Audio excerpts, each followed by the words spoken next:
अल्पविराम. लेखक समीर क्षीरसागर.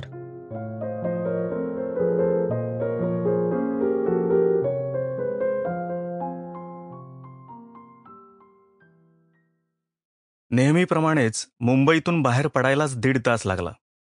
नेहमीचं मरणाचं ट्रॅफिक तुडवून एकदाचा अजय नाशिकच्या रस्त्याला लागला आणि त्याला बरं वाटलं. मुंबई नाशिक हा प्रवास आवडायचा त्याला.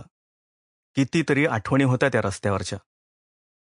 तशा त्या प्रत्येक रस्त्यावर विखुरलेल्या असतातच म्हणा. शहापूर सोडलं आणि डांबरी रस्त्याखालून लुप्त होणाऱ्या गावाला सोडत त्यानं फ्लायओव्हर धरला आणि 3.5-4 वर्षांपूर्वीचा प्रवास त्याला आठवला. एनजीओत काम करायचंय तर मुंबईत बसून कर ना. चिक्कार एनजीओज आहेत मुंबईत. तुझं आपलं काहीतरी वेगळंच सुरू असतं. अजय पूजाच्या जॉबच्या कल्पनेला उडवत म्हणाला होता. पूजा आणि सोनूला घेऊन तो वाईन फेस्टिवलला गेला होता. पण त्या ट्रिपमध्ये वादच जास्त झाले होते. अरे, तुला ऑफर्स येतात तेव्हा कसा भुरकन इकडून तिकडे जातोस, ते चालतं. आणि मी मात्र पूजाला पुढचं काही बोलू न देता अजय म्हणाला, माझं वेगळं आहे.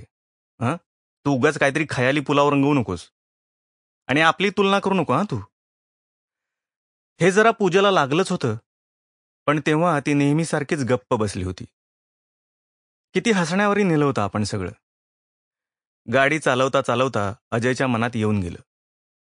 विचारांच्या तंद्रीत अंतर कापत तो कसारा घाटापर्यंत आला. या घाटातच पुढे वळण येईल असं गुगल सांगत होतं. तो संथ गतीने घाट चढायला लागला. डावीकडे येणारा फाटा चुकवून चालणार नव्हतं. हा रस्ताही वनवे होता, आत्ताच्या त्याच्या मनस्थितीसारखा. घोटी इगतपुरीच्या परिसरातून आत आत जव्हारच्या दिशेने जाणारा रस्ता असावा असं त्यानं अंदाजानं ताडलं. पुढे डावीकडचा फाटा दाखवून थोड्या अंतरावर मॅप सुद्धा गणला. मग पुढचा प्रवास अधिकच त्रासदायक होत गेला. पण आजूबाजूचा निसर्ग, नागमोडी देखणी वळणं, अधूनमधून दिसणाऱ्या मानवी वस्तीच्या खुणा, भाताची शेतं बघत बघत चुकणारा रस्ता तो शोधत होता.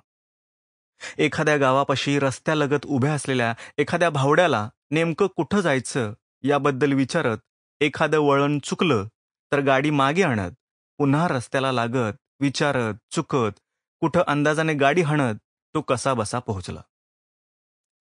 अजयनं गाडी व्यवस्थित लावली. Sample complete. Ready to continue?